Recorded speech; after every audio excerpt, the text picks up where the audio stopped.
Dr. Anna Velasquez peeled off her hazmat suit, wrinkling her nose at the lingering stench of blood and antiseptic. Another hour spent collecting samples and combing over victims, looking for some clue to explain the madness engulfing this town. She emerged from the Mobile Centers for Disease Control and Prevention lab to find the makeshift quarantine camp in chaos.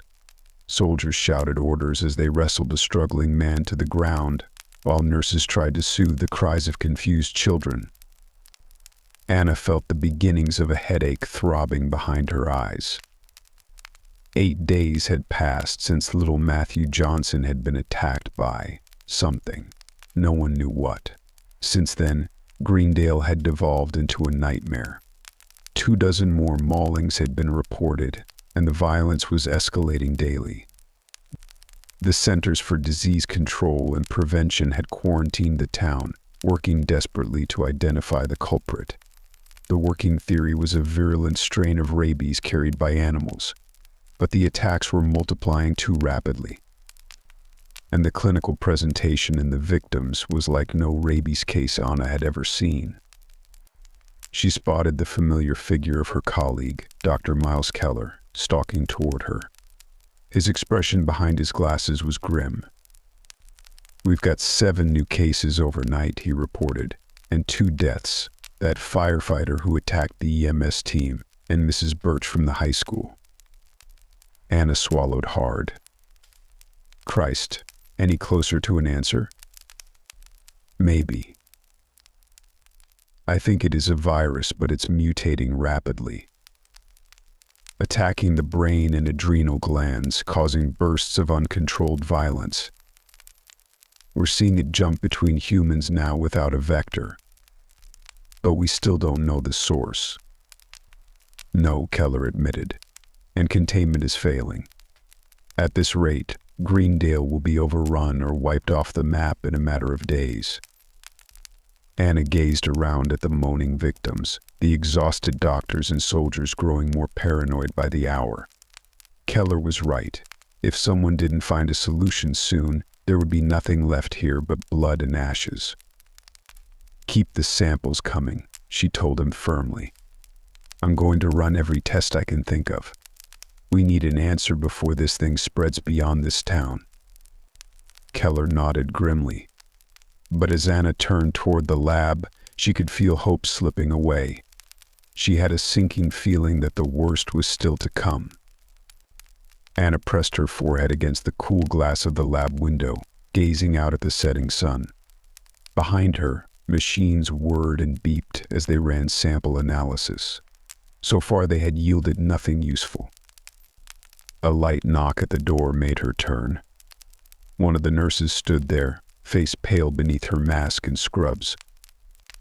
"Dr. Velasquez, there's been another attack. It's one of the refugee children."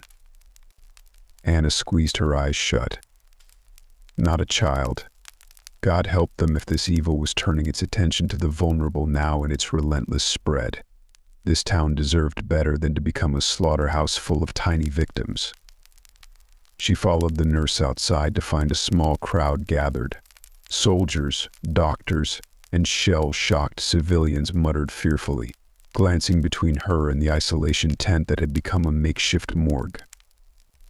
The screams and snarls from within left little doubt what horror lay inside. As Anna approached, the screams ceased abruptly. For a moment, silence hung heavy over the compound. Then 2 gunshots shattered the quiet. The soldiers guarding the tent emerged, faces bleak. The big sergeant turned to Anna, shaking his head grimly. The crowd erupted, cries of shock and grief, angry shouts. The soldiers raised their weapons warily as the mob seethed. Anna rushed forward, raising her hands pleadingly. "Please remain calm," she called over the din. "We're doing everything possible to stop this." The crowd roared. Anna felt herself being shoved and jostled as fear and rage broke over the group.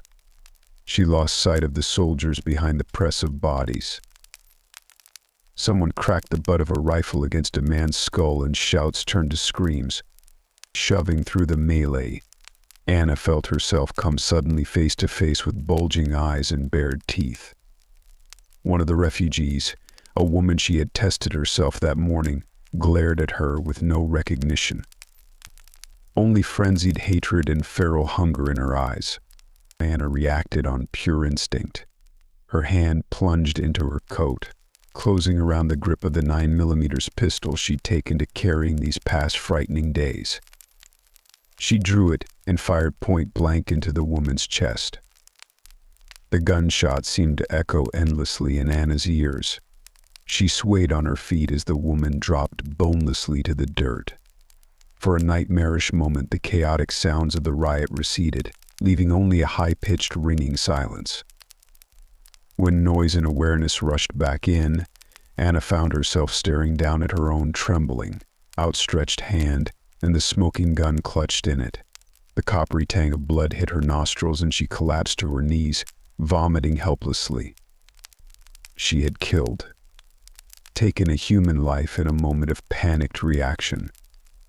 The refugee woman who had smiled shyly at her that very morning, just one more innocent engulfed by this madness. Dear God, what was happening to them all? Strong hands gripped Anna's shoulders, pulling her firmly but gently to her feet. She blinked up dazedly at the face of Dr. Miles Keller.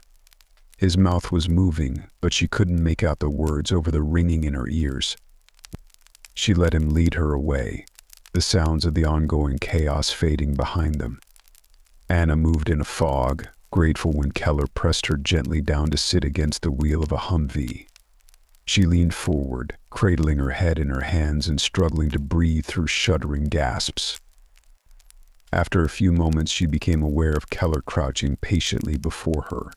The riot had been suppressed, or at least moved out of sight. In the relative quiet, his voice finally filtered through. "Safe now, Anna. Just take slow, deep breaths." She raised her head to stare at him with tear-blurred eyes. "My God, Miles, what are we going to do?" His mouth tightened behind his mask. "Well, we have to. Come on, let's get you cleaned up." He helped her rise and led her back toward the lab on unsteady legs. Anna could feel hysteria threatening to swallow her. She wanted to scream, to rage at the unfairness and horror of it all. But she swallowed it down. She was a doctor tasked with solving an outbreak. She had to cling to that fact like a life raft in a storm. Because God help them all if she broke now. If she failed. When Anna entered the lab, it was to a flurry of activity.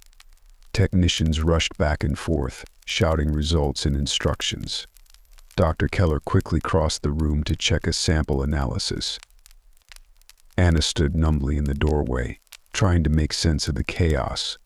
Her gaze fell on an image illuminated on a computer screen, what looked like a 3D model of a virus. As she stepped closer, Anna realized with a jolt of shock that she recognized the intricate structure displayed.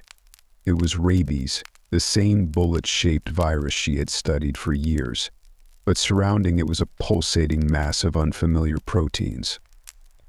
Keller looked up and hurried over, features taut with excitement. "Anna, it's rabies, but it's mutated beyond anything I've ever seen." He tapped the screen, indicating the strange tendrils enfolding the virus. These proteins, they're allowing it to attack new regions of the brain, driving up adrenaline and testosterone. And it's clearly highly contagious now between humans. Anna stared at the alien mass throbbing on the screen. My God. How is this possible? Keller ran a hand through his hair. I don't know. Maybe a chance mutation, some perfect storm of factors that turned a simple street virus into a weapon. However it started, it's changing too rapidly for vaccines or antivirals to catch up. He looked at Anna, the exhilaration in his eyes turning to horror. At this rate, a single carrier could spread it across the country within days. We're watching the genesis of an apocalypse here. Anna's legs went weak. She sank into a chair, Keller's words ringing in her ears. A part of her clinical mind marveled at the perverse beauty of it, this humble pathogen, binding to its victim cells and hijacking their very DNA to multiply. An accidental masterpiece of viral evolution. But its effect was no less than the end of the world in miniature here in Greendale, and left unchecked, complete collapse of order across the nation or beyond. They were witnessing patient zero of the plague that would finally tip civilization into chaos. Samples are coming back negative beyond the quarantine perimeter, one of the techs called out. If anyone made it out before we locked down, they're long gone now. Keller seized on this. Then it's not too late. We sterilize Greendale, contain everyone left here. It dies with them. He turned back to Anna, eyes blazing. I can radio the order into command. We save the country, the future, and contain the damage here. Anna stared at him. Damage? Miles, we're talking about hundreds of innocent lives. What's the alternative? He demanded. Millions die later? The whole damn world? Anna turned away, feeling bile rise in her throat. He was right. Any rational cost-benefit analysis left only one viable option.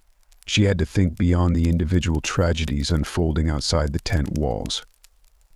She had to be strong enough to sacrifice Greendale for the greater good. Didn't she? Anna stared sightlessly at the screen, the model of the virus seeming to throb and twist before her eyes. She should tell Keller to make the call, initiate containment protocols. This mutated strain could bring the world to ruin if even one carrier slipped the quarantine.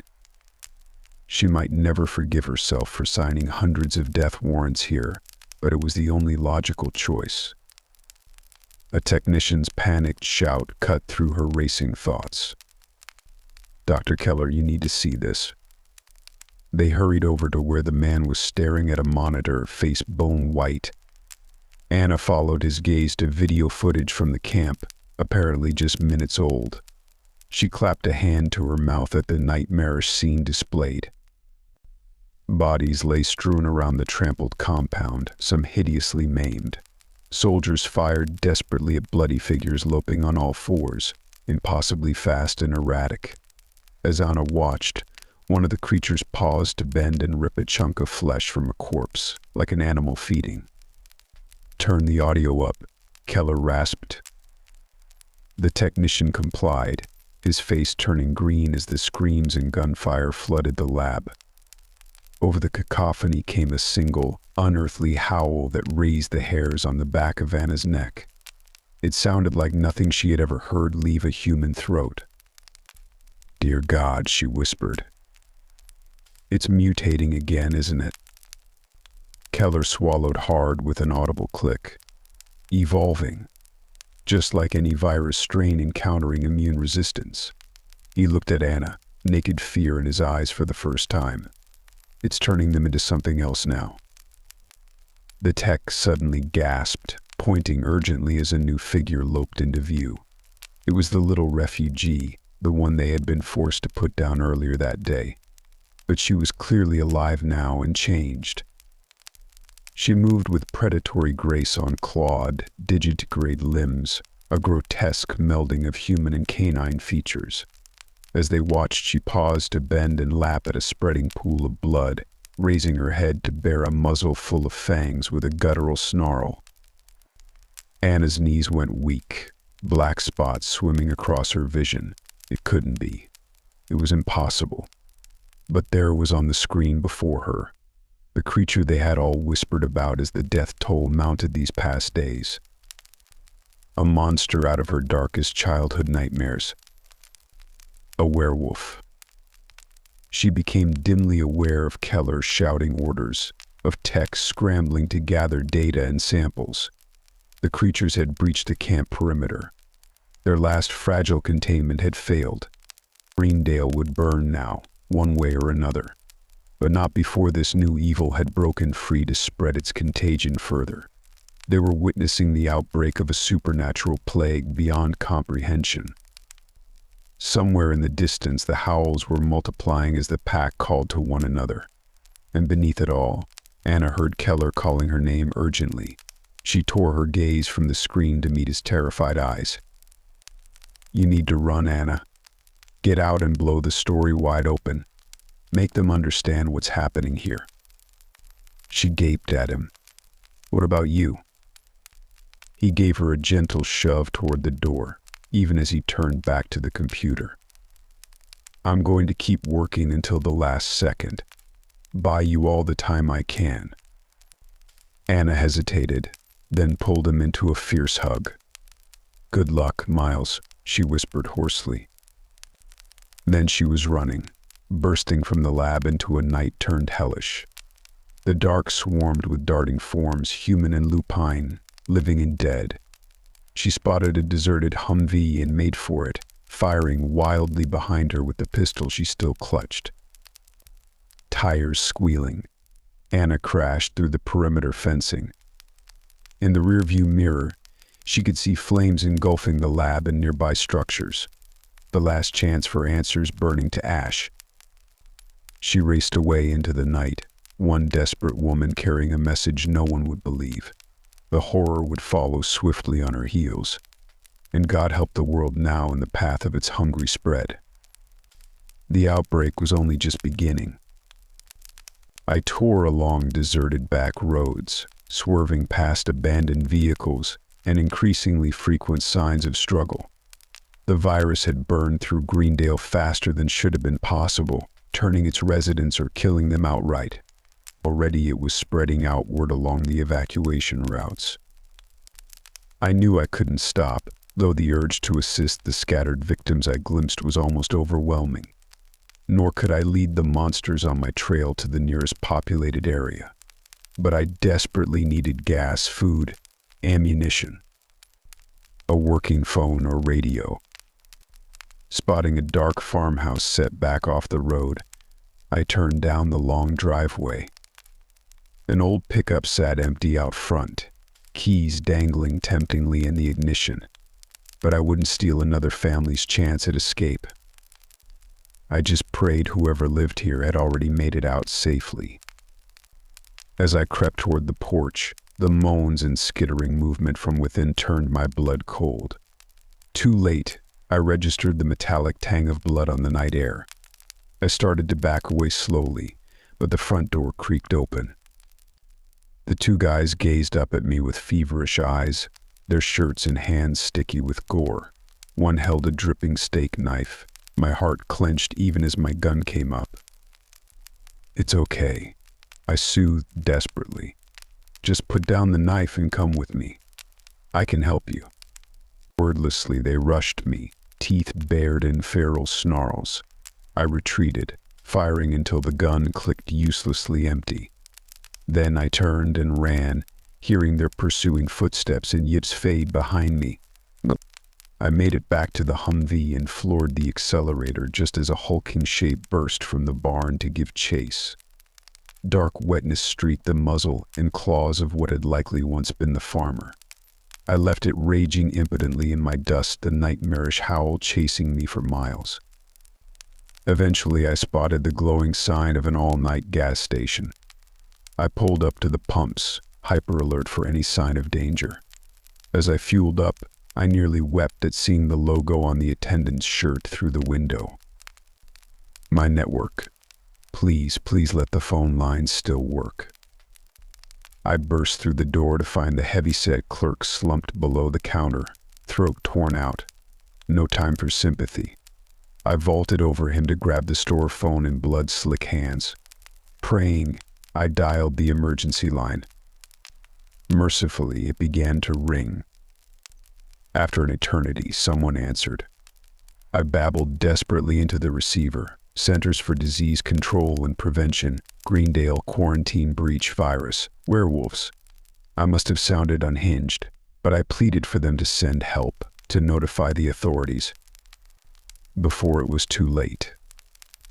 The man on the line went silent for a long moment. Then, just as I felt hope begin to rise, he spoke words that turned my blood to ice. Greendale no longer exists. I sank to my knees, the clerk's blood seeping hot through my slacks. "What do you mean? No longer exists?" I whispered into the phone. "Sterilization protocols were initiated about an hour ago.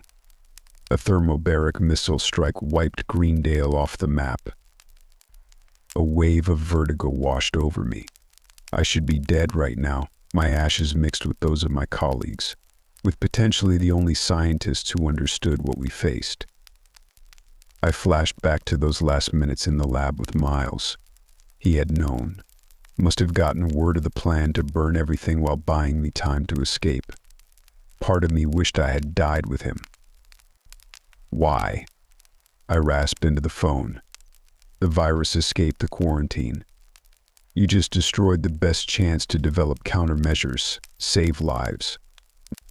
With respect, Mem, we're following the best advice of experts on the ground. You reported loss of containment yourself. Now we need to focus resources on maintaining order and continuity of government, not chase ghosts." I reeled, suddenly understanding. They didn't believe me. The idea was too much for the bureaucracy to grasp, and so they fell back on the broken system's same old scripts: neutralize perceived threats, cover their own asses, let the rest burn. Rage and despair warred within me. I had to make him understand, had to find someone who would listen. I froze at the crunch of tires on gravel outside. Creeping to the window, I peered out at a mud-crusted Jeep pulling around the pumps. My stomach dropped. The driver looked so normal it took me a moment to register the details that marked him as one of the infected: blood staining his jacket, the jerky quickness of his movements. My mind went blank with panic. I'd led one of them right to fresh meat and transportation. I spun to grab the phone where it dangled against my cheek, hissing urgently to the man on the other end. But it was dead. An instant too late, I realized I'd allowed the hand holding it to relax, severing the call. I dropped the useless phone and scrambled for my gun, just as the glass door chimed. I rose slowly from behind the counter. The man stood grinning at me, pupils swollen huge and dark. "Help you?" My voice wavered only a little. "Oh, I think so. Heard you making all kinds of noise back here." His smile widened, showing too many glistening teeth. "Sounded like you could use some assistance." He took a languid step forward while I eased the pistol higher behind my back. "That's all right," I managed. "I was just leaving anyway." He moved so fast I barely had time to pull the trigger. The shot went wild as we crashed to the floor. I thrashed violently as fetid breath washed my face, teeth snapping inches from my throat in a frenzy. Then suddenly a shotgun roared. The man's head jerked back, half the face shredded away in a spray of bone and brain. I scrambled out from under the convulsing body, screaming. A hand grabbed my shoulder and I lashed out wildly. "Easy now, it's dead." My gaze focused on a middle-aged woman clutching the still smoking shotgun. The name on her shirt read Ellen, manager. I gaped at her. "You saved me." She nodded grimly, face pale but determined. "Not the first one come through today in bad shape. But when I saw this bastard attack you," she trailed off, pumping the gun ominously. "I take care of my customers." I gave a ragged laugh that threatened to collapse into hysterical tears. But there was no time for either. We needed to move. I quickly explained the situation, confirming she hadn't received any evacuation notice yet. Ellen paled further at the implications. "No word from the sheriff or mayor this morning," she said tightly. "But I knew something weren't right with folks coming through." I gripped her shoulder, willing her to understand the urgency. "You probably saved my life again just now, but we need to get out of here. Warn people if we can, get help." She studied me for a long moment before nodding firmly. "Let me lock up quick." I'll ride with you soon as I grab my go bag. I managed a weak smile. Sounds like you're better prepared than me. Her eyes darkened. When you run a gas station on a lonely highway, you learn to be ready for trouble. She handed me a hefty hunting knife. But something tells me we'll need more than a shotgun and bag of supplies this time. 20 minutes later, we were hurtling into the night. Maybe even toward hope, if I could make the right people understand what was coming before it was too late. Beside me, Ellen rode grimly, scanning the dark road ahead. Our only chance was to run faster than the virus spreading at our backs. For the first time, I dared pray we actually could outrun the monsters after all. We drove through the night, a tense silence hanging between us. I kept the gas pedal pressed to the floor, hyper-aware that we only had a few hours lead on the horrors raging through Greendale's smoking ruins. When the Humvee finally sputtered, coasting to a halt on fumes, I had to resist the urge to pound the steering wheel in frustration. I knew logically it was a miracle the aging vehicle had carried us even this far. But being stranded with empty tanks and dawn threatening felt like the cruelest of fates. I stared desperately through the windshield as the sky lightened, willing anything familiar to materialize out of the wilderness. Since leaving the highway to avoid major population centers, we had been winding along narrow back roads. I no longer had any idea where we were. Ellen too gazed silently out at the encroaching trees, shotgun held loosely across her knees. I knew she was thinking the same thing I was, that the sun would offer only illusion of safety. We needed real shelter, a defensible position if, when, the infected found us again. I was on the verge of suggesting we start walking when Ellen sat up straighter, squinting toward the horizon. There, she pointed, and I spotted what had caught her eye, a thin tendril of smoke, perhaps a chimney, rising above the trees a few miles distant. My heart leapt. Without a word, we grabbed our gear and set off toward the thin hope on the skyline.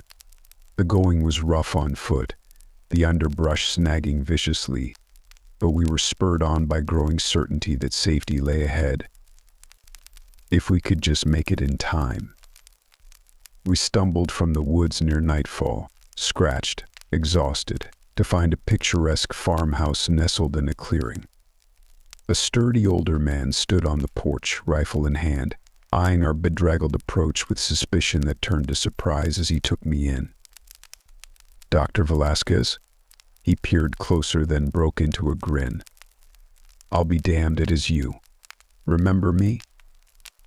I blinked at him in confusion before it hit me. "Sergeant Bates?" The grizzled officer I had treated for a nasty dog bite after a drug raid gone bad 6 months back clapped me on the shoulder like a long-lost friend. I sagged against him in dizzy relief as he called reassurances to a woman peering worriedly from the door. I quickly introduced a bemused Ellen and tried to summarize the chaotic events since I had fled Greendale. Bates' smile faded as he listened. "We lost radio contact with the sheriff early yesterday," he said tightly. "Most folks with any sense cleared out at first sign of trouble. Now I'm thinking we ought to follow suit." He turned toward the house, but I grabbed his arm. "You can't. It's everywhere by now. They'll be coming here next." I met his eyes, willing him to understand. "We need to make a stand." Bates studied me for a long moment before giving a single sharp nod. I could see him accepting I wasn't exaggerating or hysterical. He knew too well what violence looked like. "Tell me what you need." Over the next hours, we worked feverishly to fortify the isolated homestead. Bates and his wife, Rebecca, knew their land well and directed our efforts grimly. Ellen stood sentry, shotgun at the ready, while I helped bar doors and windows. We had just erected crude electrified fencing powered by an old tractor engine when a blood-freezing chorus of howls echoed from the direction of the setting sun. As scattered gunshots cracked in response, I exchanged an agonized look with Bates. We both knew the peaceful farm was about to become a battleground. But we also knew this was our best chance to make a stand, to prove the nightmares were real and mobilize others to our cause. First, we had to survive the coming onslaught. Bates gave me a grim smile as he checked the magazine on his rifle with a decisive snap. Well, you wanted to get someone's attention about this virus of yours. Reckon this'll do it if anything does. I could only nod silently, jaw clenched. The monsters were coming. But for the first time since I had fled Greendale with the truth no one would believe, I felt the faintest flicker of hope.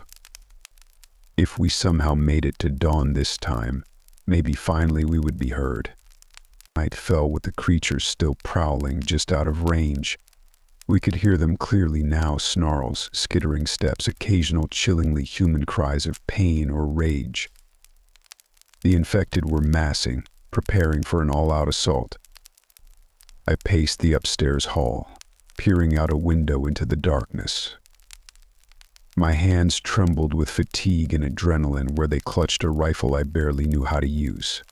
But Bates had pressed it into my hands with stern orders to aim center mass and don't stop firing till they drop. At a creak from the attic access, I whirled to see Ellen climbing down. She gave me a tight nod. Just check the roof. So far we're clear. Despite everything, I gave a short, near hysterical bark of laughter.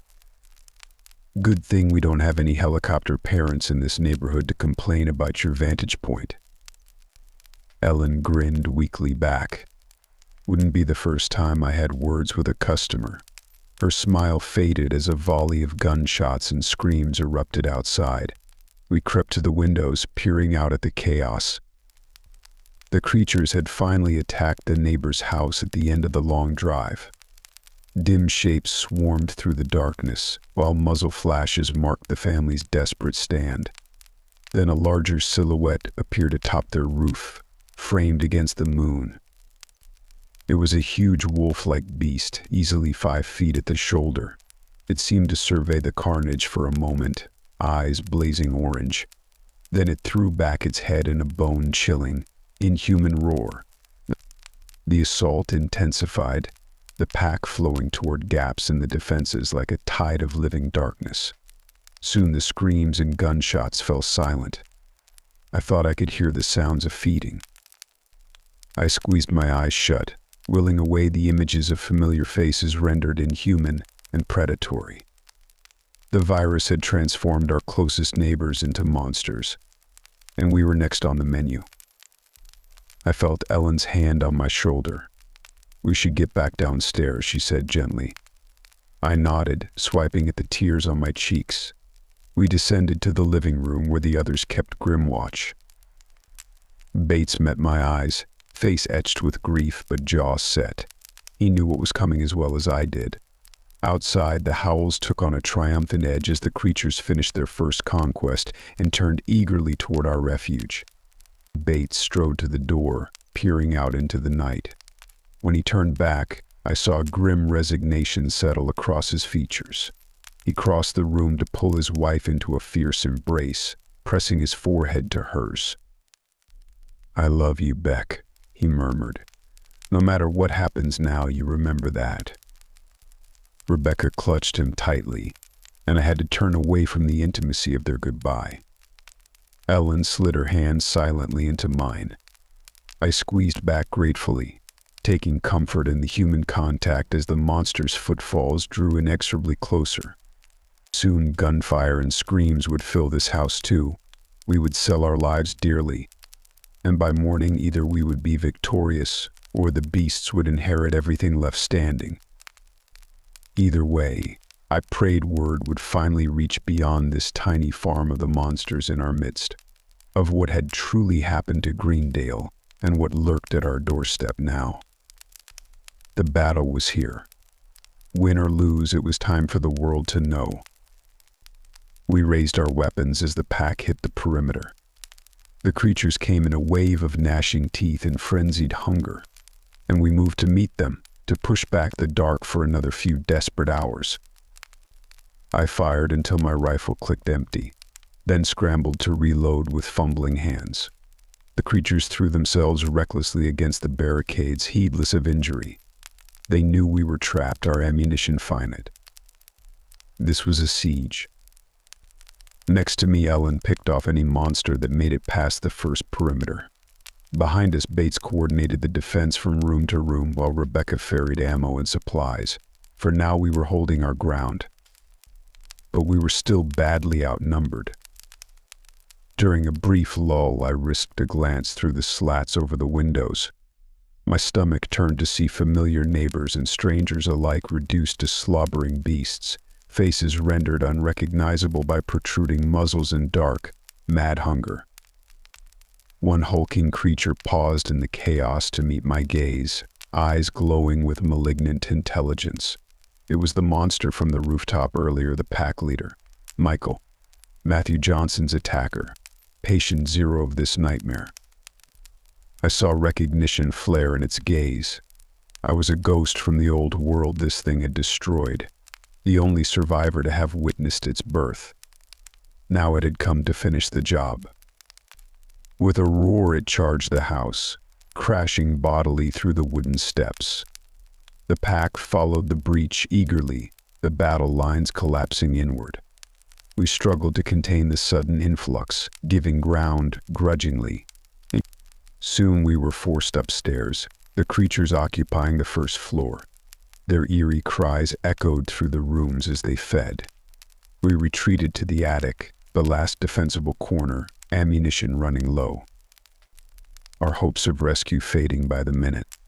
Working together, the four of us tipped over the heavy shelving unit, creating a makeshift barricade for the attic door. Then we sank down behind it, battered and bloodied. Bates gave me a grim smile as he checked his pistol's half-empty clip. Well, we made them work for it anyway. His smile faded as he gazed toward the door, beyond which we could hear the pack gathering. I'm so sorry I brought this down on your family, Will. Ellen laid a hand on his arm. You got nothing to apologize for, she said fiercely. We all saw this coming, one way or another. Rebecca nodded resolutely beside her husband. We'll give those bastards a few more good licks before they take us down. She hefted a hatchet, jaw set. I was forcefully reminded what a formidable woman the sergeant had married. A heavy impact shook the makeshift barricade, accompanied by frenzied snarls. We braced for the inevitable final breach. When the end came, it would be teeth and claws and mindless violence. But I knew we would face it together, as humans bound by courage and love and defiance. I checked my own weapon as Bates gave the order to stand ready. The creatures threw themselves against the shelf again and again, howls of frustration echoing through the house as it creaked but held. For now. We waited tensely for the assault that would overwhelm the barrier, staring into one another's faces bathed in moonlight, committing to memory these people who had stood by me against the darkness, these precious reminders of why we had to win. When death came, it was with the thunder of a helicopter and the chatter of gunfire. I gaped through the attic's small window in disbelief as a military helicopter swept low over the farm, strafing the milling creatures below. Their eerie howls took on a panicked edge as the heavy rounds tore through mutated flesh. Next to me, Ellen gave a ragged cheer. It's about damn time. Hope and desperate relief crashed through me.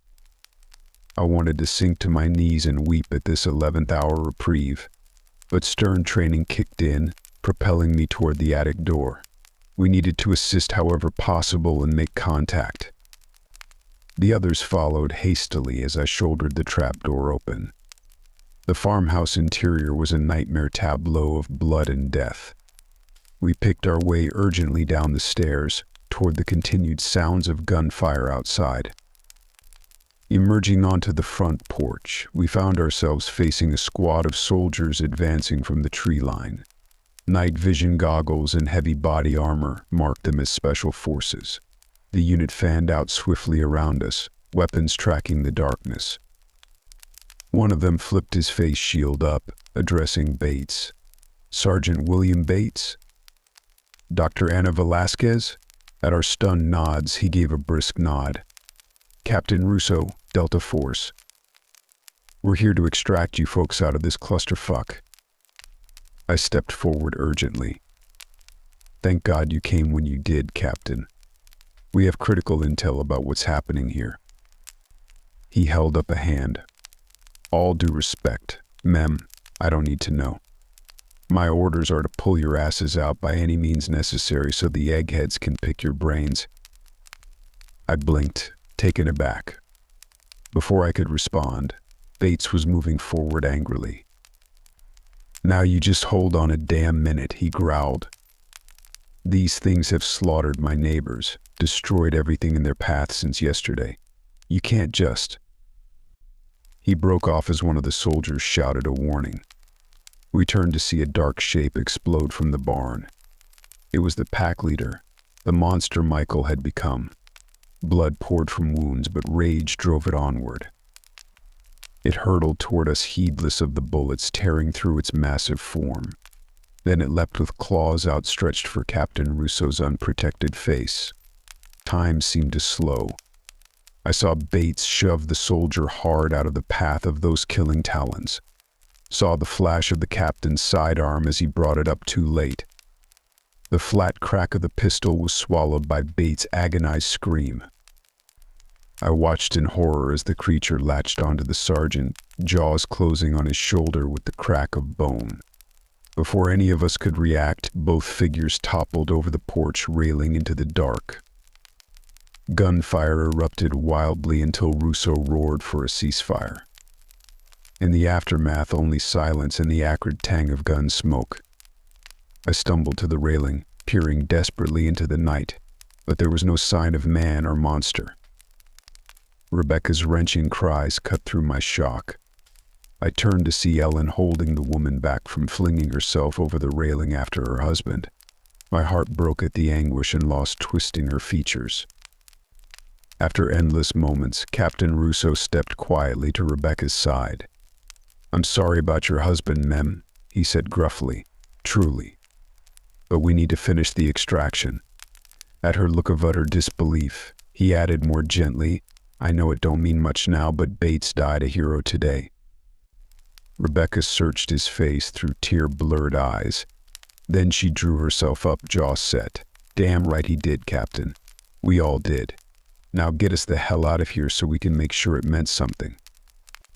Russo nodded solemnly. As he turned to bark orders into his radio, I caught Ellen's gaze. We exchanged a silent promise. This wasn't over. We would make someone listen now.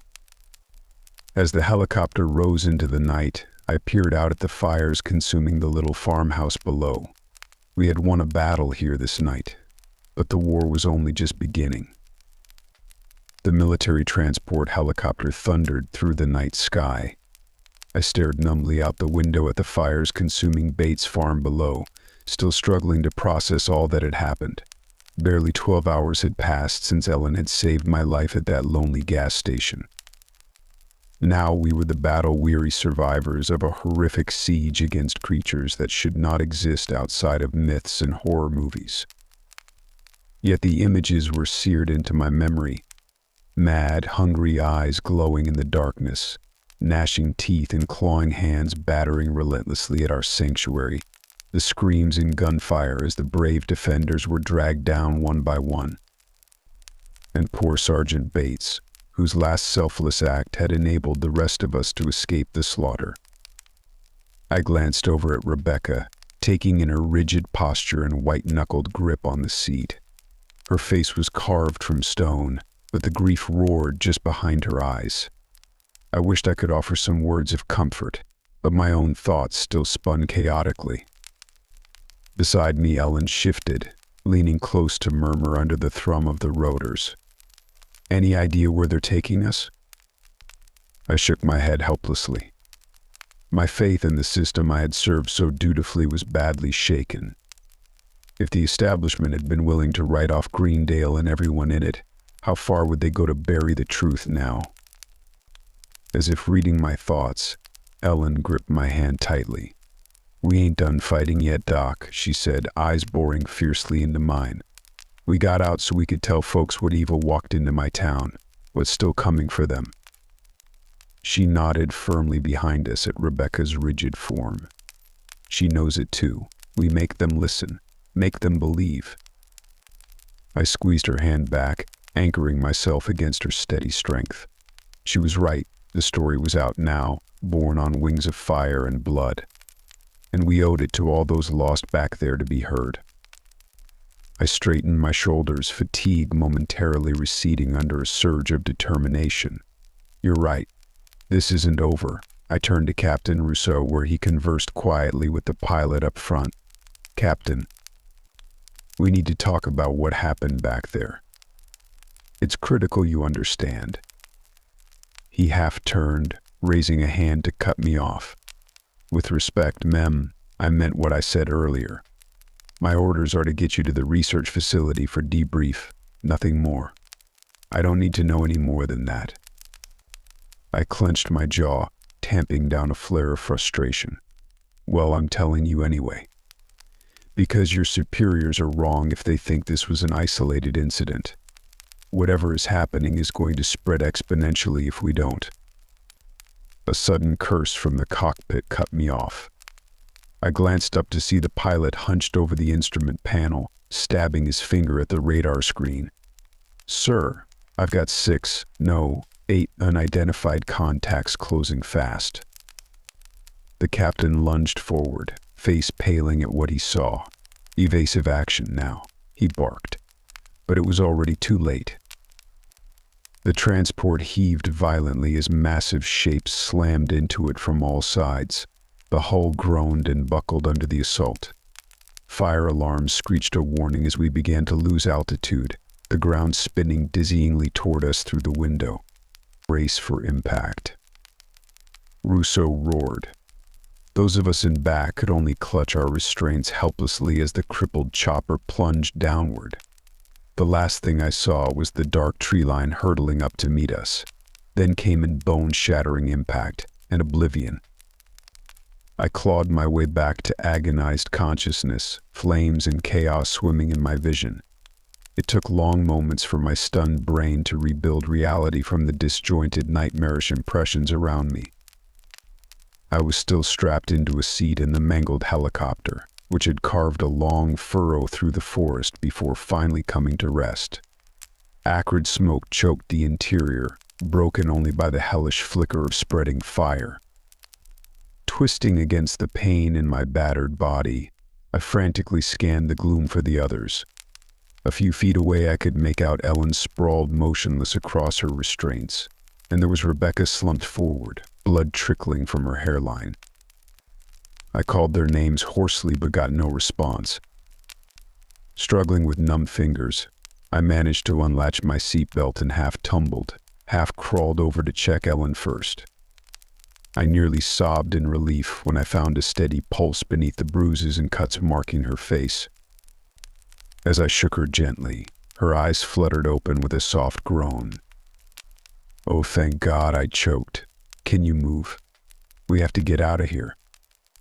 She nodded dazedly and began working at her own restraints.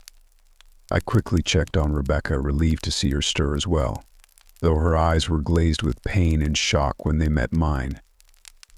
My gaze tracked past her to where Captain Rousseau lay pinned beneath a large chunk of twisted metal. Blood pooled beneath him, trailing from his ears and nose. His empty eyes stared at nothing. I swallowed hard, forcing down sorrow and panic. The cockpit was a shattered ruin, no sign of the pilot.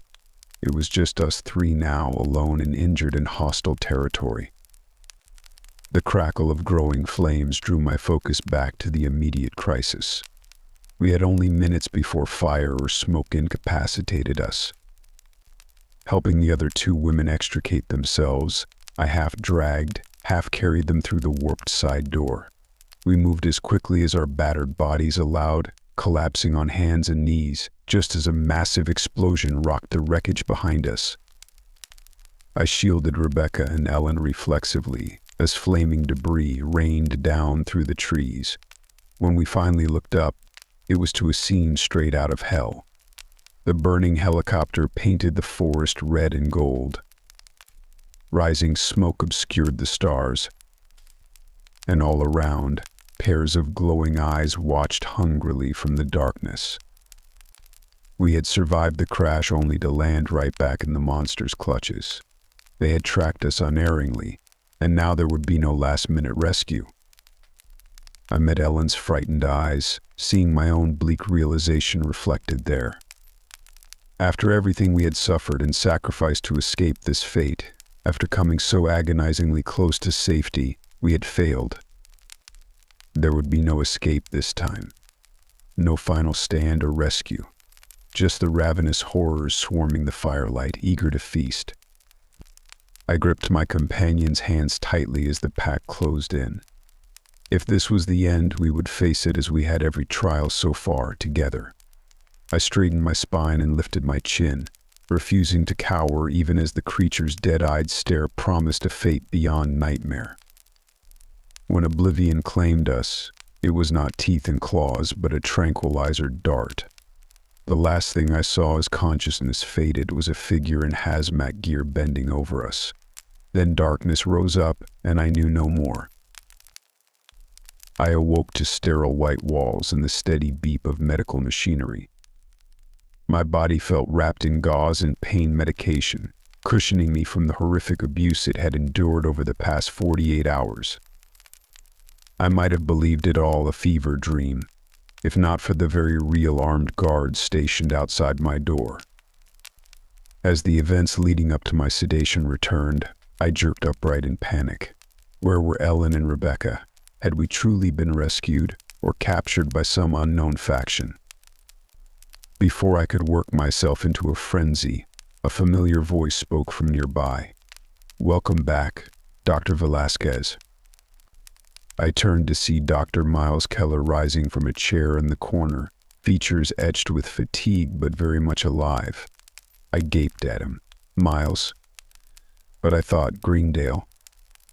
He smiled tightly, taking the seat beside my bed. "Special Forces got me out in the final hours. Just barely." His smile faded. "I'm one of the last." My chest constricted at the confirmation that everyone else, our colleagues, the soldiers and civilians depending on us, had perished in the firestorm. But there was no time now for grief. I gripped Miles' hand urgently. "Listen, this is so much worse than we realized back there. The virus, it pushes somatic mutations, weaponizes infected hosts." I trailed off at his slow head shake.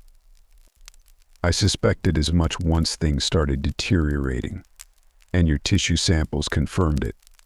His mouth flattened to a grim line. "We're dealing with a prion variant like nothing I've ever seen. It attacks higher cognitive function and induces physical metamorphosis through stage-dependent epigenetic expression." I stared at him, a cold knot forming in my gut. "English, Miles." He let out a sharp breath. "It's engineering its hosts into these creatures. It's spreading fast." He searched my face intently. "We need to know exactly what we're dealing with here, what you saw." Haltingly at first, then spilling out faster, I told him everything: the seemingly supernatural pursuit, the inhuman transformations of victims, the cold cunning glinting behind Michael's eyes as he led the charnel assault on Bates' farm. The implications chilled me to the core. "This thing doesn't just turn people into mindless beasts," I finished hoarsely. "There's intelligence in there, directing them, teaching them to hunt, to plan. It's evolving them somehow." I expected skepticism, but Miles merely nodded. "An emergent hive intelligence would explain the unusual coordination we've observed in outbreak zones so far, and make containment 100 times more complicated." He rose abruptly to pace, agitation bleeding through his professional veneer. "I told them sterilization wouldn't stop this thing, that we needed more data about the root pathogen before it adapted again." I sat up straighter. "Who? Miles, what are you talking about?" Dread congealed in my gut. What have they done? He turned back to me, face etched with grief and exhaustion. Boston, Philadelphia, Memphis, every major city within 100 miles of Greendale. Nukes, incendiaries, anything to create dead zones in its path. The floor seemed to drop away beneath me. I pictured the rolling green hills around Greendale, the bustling streets of Philadelphia. Millions of lives in treasured history, raised in a futile attempt to deny the dark force we had unwittingly unleashed. An atrocity I had helped set in motion. I barely made it to the small bathroom before vomiting violently. Miles hovered helplessly as I huddled over the toilet, shuddering with reaction. So much pointless death because power-drunk bureaucrats refused to listen, could only grasp desperately for the old playbooks. And the nightmare was still spreading unchecked. Wiping my mouth with a shaking hand, I straightened to face Miles. We have to convince them containment won't work, that the only way to fight this is to understand it, get ahead of its evolution. His face softened with pity. Oh, Anna, don't you see? They'll never listen. It's too big, too inexplicable. He gripped my shoulders almost painfully. We're out of time. We have to run. I searched his eyes, seeing the frantic resolve there. Behind it, lurking in the shadows, was a glint of something more. Something hungry. My heart stuttered as I remembered his fascination with the virus' complex mutation patterns even amidst the slaughter. The ambition that drove him to push boundaries, consequences be damned. As if reading my thoughts, his mouth stretched slowly into an alien smile. Don't worry, Anna, he purred, the voice still undeniably Miles but the words slithering with dark promise. We're going to do great things, you and I. I recoiled with dawning horror from what my colleague, my friend, had become. The man who might have helped me save the world was lost, consumed by the evil born in our lab. In his place stood a smiling architect of the coming apocalypse. And I knew then with chilling certainty that there would be no escape this time. No cure, no 11th hour solution, no cavalry rushing to the rescue. Like a relentless predator, the darkness had run our false hopes to ground at last. We had unleashed this doom upon the world, Miles and I. Now we would witness the consequences. I backed slowly away from the monster wearing Miles's face, my pulse thundering in my ears. His smile widened, as though enjoying my dawning horror. When my shoulders hit the bathroom wall, he tilted his head with a curious rumble. What's wrong, Anna? I'm still me inside, just enhanced. He took a languid step forward, the motion too smooth, too predatory. I can help you understand so much now. We can usher in the future together. I flattened myself against the tiles, feeling them cold and solid at my back. This was still the same lab, the same man I had known for years. But the gulf between that world and this nightmare felt infinite. Miles watched me closely, as though tracking prey. Why do you look at me like that? He asked softly. You of all people must realize this is only the next logical step in our evolution. Or evolution. The words trickled through me like ice water. Miles clearly believed he was still human where it mattered, just improved. But what stared out from behind his eyes now was something far more alien.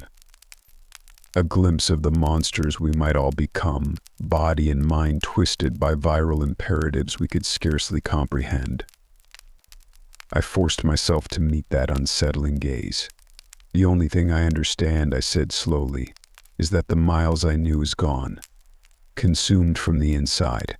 My voice broke on the words. Because despite everything, part of my heart still ached for my lost friend.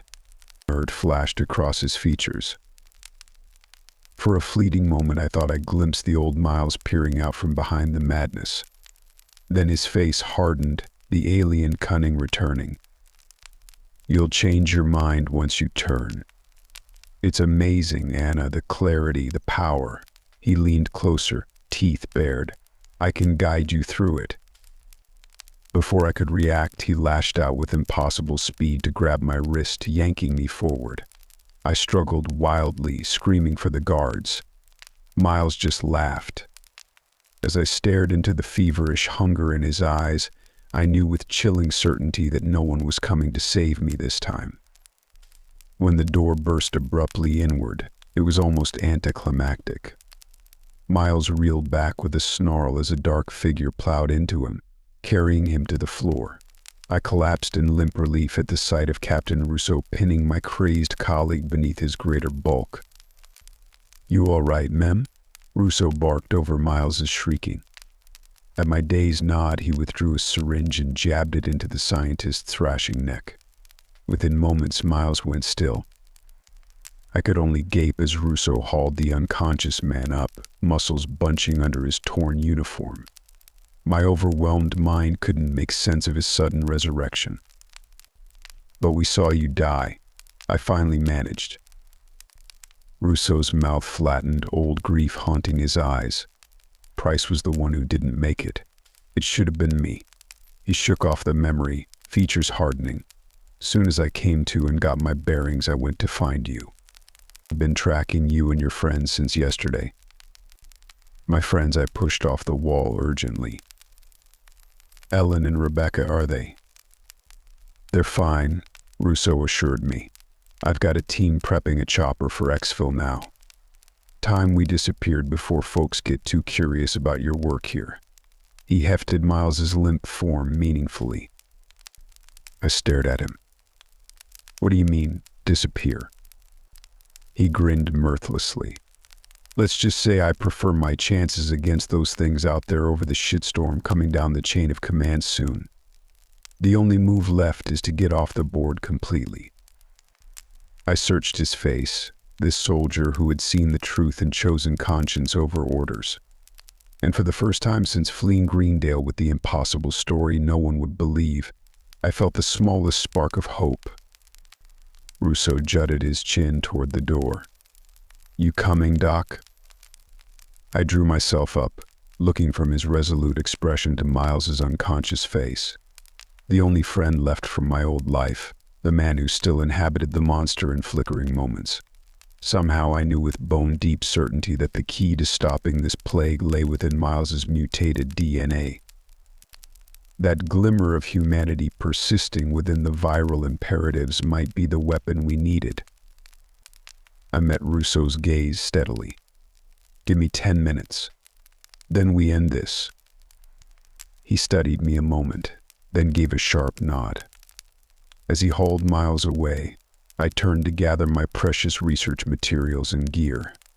Within minutes, I was striding down the hall after him, toward my friends and whatever fate awaited us out there. The specimens and data under my arm represented a fool's chance, but also now our only hope of understanding the virus threatening everything we held dear. Our future depended on keeping Miles alive and hidden away from those who would burn the world to cinders rather than allow this truth to spread, and perhaps on resurrecting the man buried somewhere beneath the monster's skin. We were still one step behind in this race against viral extinction, but each hard-won mile brought us closer to turning the tide at last. Or so I prayed in the silent hours as we flew toward our next bolt hole. So much more than our lives depended now on stealing time and hope from the jaws of nightmare.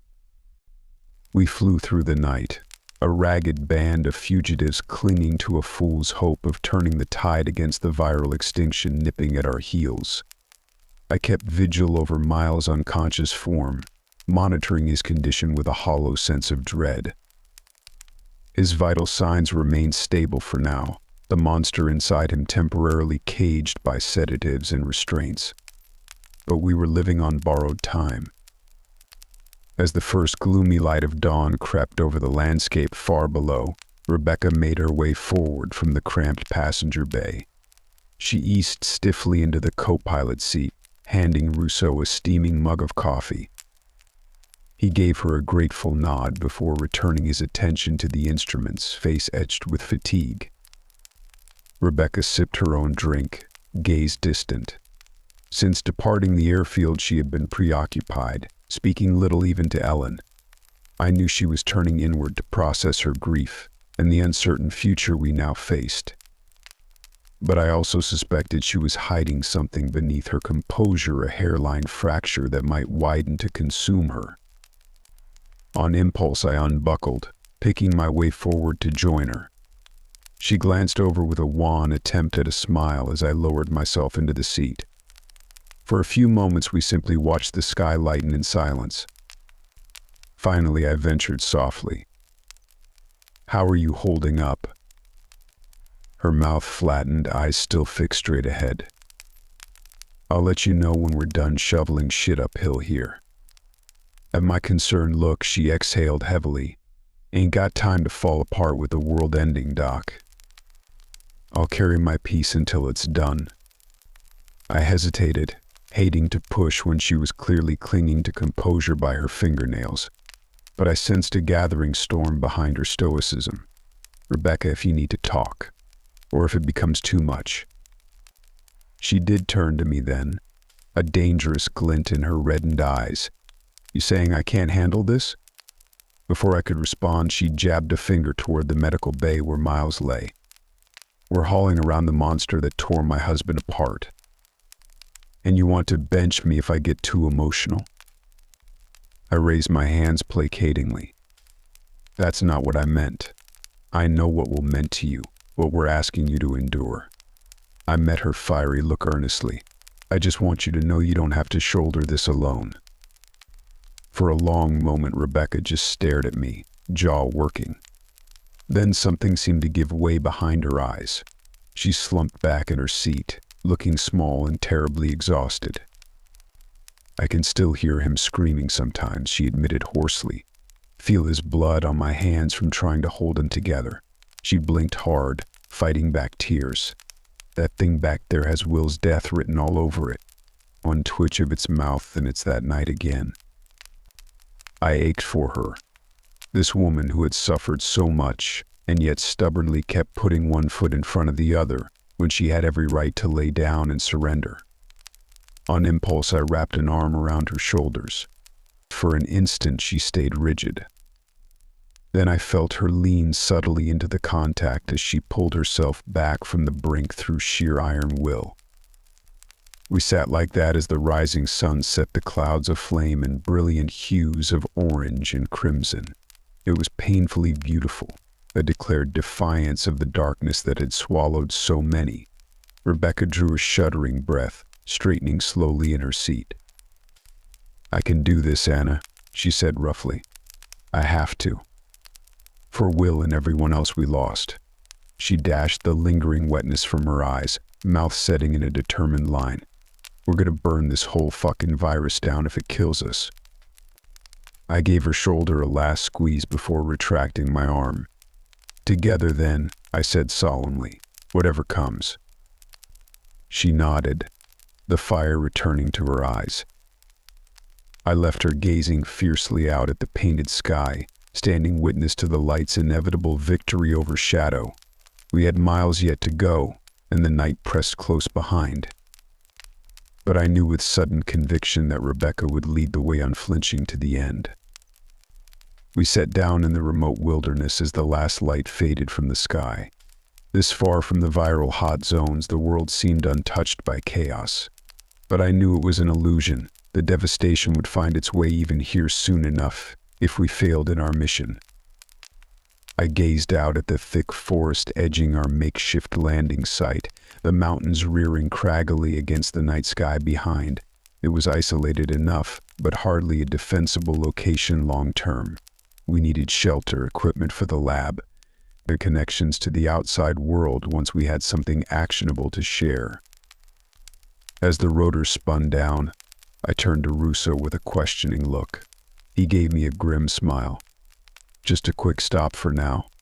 We've got a rendezvous ahead, extraction to a more permanent facility I've arranged." I blinked in surprise. In the chaos since we went rogue, I hadn't thought much about our end destination, only about keeping Miles stable and our ragged band one step ahead of disaster in those desperate hours. "You put all this together since we left the airfield?" I asked.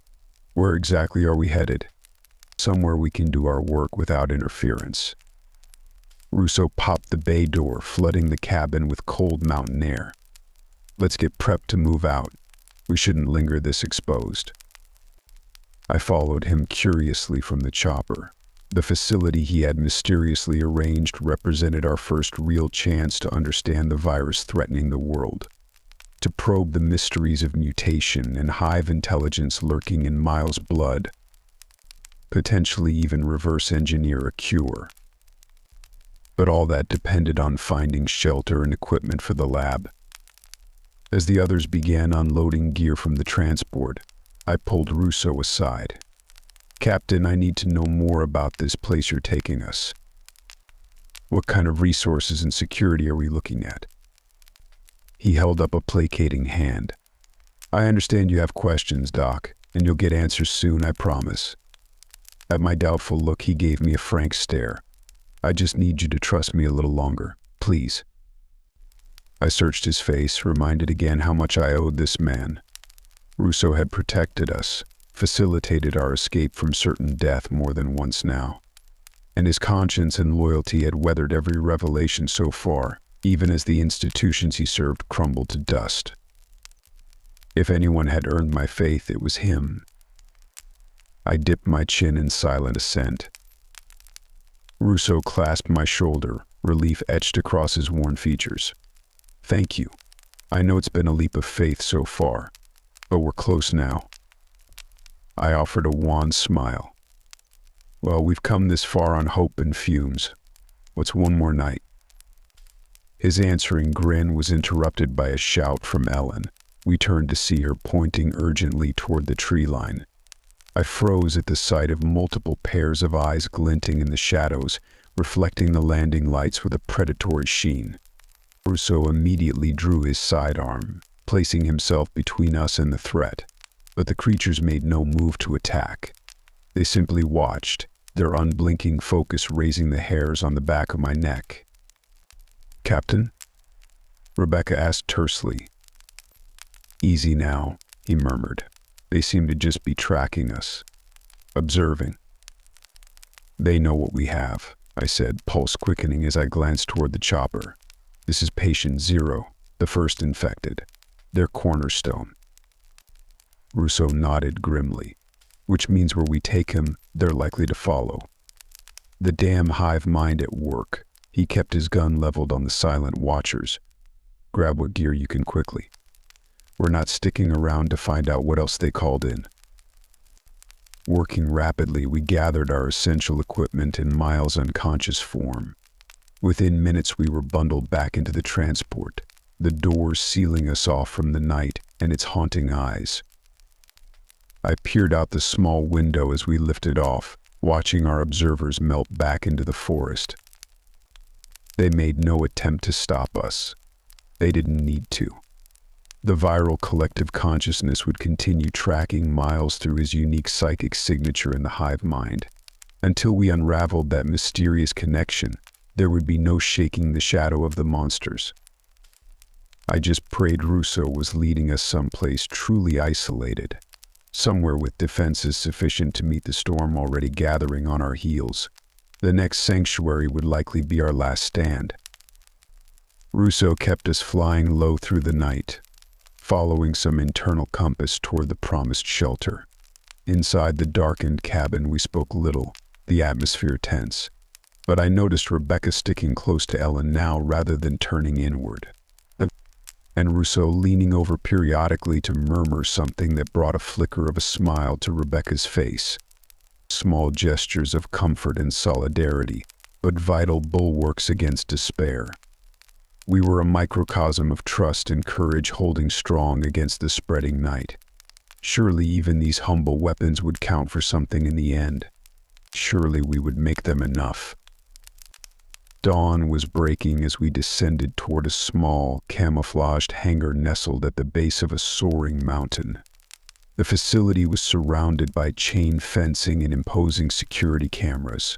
As we touched down, I spotted figures emerging from the building to greet us. Russo powered down the helicopter and twisted around to offer me a crooked grin. Welcome to your new off-the-books lab. Meet the team that will help us save the world. I followed his gaze out the window to where a petite, white-haired woman stood smiling next to a hulking bald man. Both wore white coats over military-style fatigues. Behind them milled a group of men and women with similarly odd combinations of soldierly and scientific bearing. As the chopper door ratcheted open, I turned to Russo in bewilderment. Who are these people? He beckoned me forward. Let's just say you're not the only ones who decided to work the problem instead of the chain of command. There are more coming in from all over as the situation deteriorates. His eyes glinted with renewed hope. Welcome to the Resistance, Dr. Velasquez. I stared at his offered hand for a stunned moment. We were still light years from any solution, still struggling just to stay alive in the face of this unprecedented contagion. But looking into Russo's determined face, then out at the motley brigade rallying to our banner, I felt the first true flicker of belief that we might turn the tide after all. Gripping Russo's hand firmly, I stepped out to greet our new comrades. The path ahead was still long and brutal, but we would walk it together from here on.